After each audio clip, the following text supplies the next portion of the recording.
I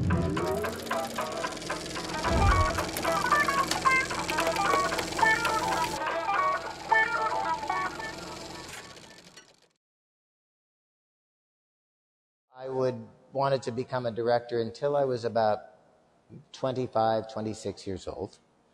And I was in film school, and I had been studying to be an actor. I started doing some acting to free myself up, and then I liked that very much.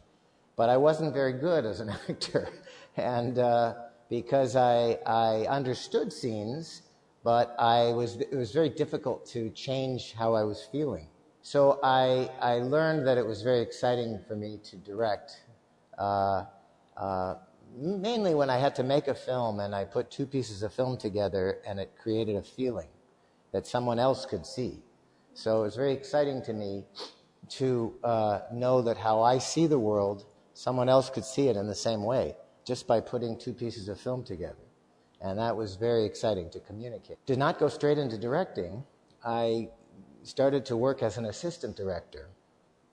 And I thought I'd learn about directing that way.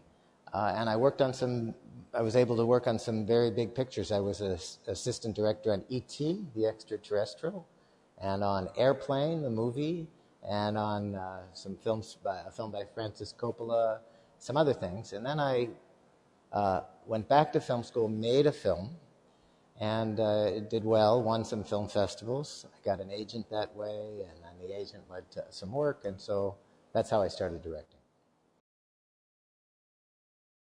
You know, I think the biggest challenge, and I think this is true in life too, is to learn to really trust myself, to really trust how I see that that's the only thing you really have is yourself.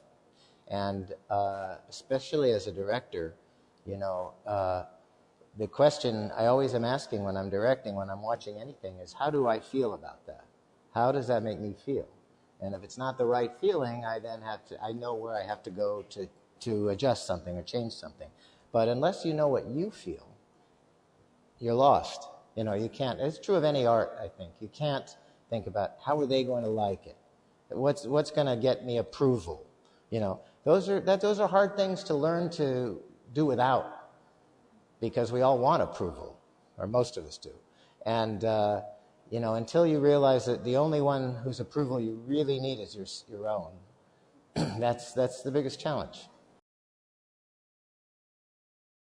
Well, as I feel very lucky because I get to go from project to project to project, and I do some wonderful shows. I just finished doing an episode of Homeland, which is a show I love, and I've worked on it since it started. I'm next going to do a show which is very interesting. It has a pretty large Mexican-American cast as part of it. It's called Snowfall, and it's on the FX channel. You get FX here? Yeah. So it's the story of the CIA, it's the story of the African-American community, and it's the story of the Mexican gang community that also got involved in the drug trade. And it's an interesting show, so that's my next one. Mexican directors who are fantastic. I remember loving Cuarón from when I first saw Y Tu Mama También, which just blew me away. You know, it's wonderful to see, and I think it's great for the American film business because it shakes us up. It says, you know, don't always do things the way they've been done before. You know, it provides a creative spark to all of us. It's a wonderful job. It's a challenging job. It's not for the faint of heart. That's you know what that means. It's like you have to really want it. And you have to develop yourself. There's no guarantee you'll make it, so it's a challenge. But it's a beautiful way to express yourself, to comment on all kinds of things in the culture, to reach people, to communicate.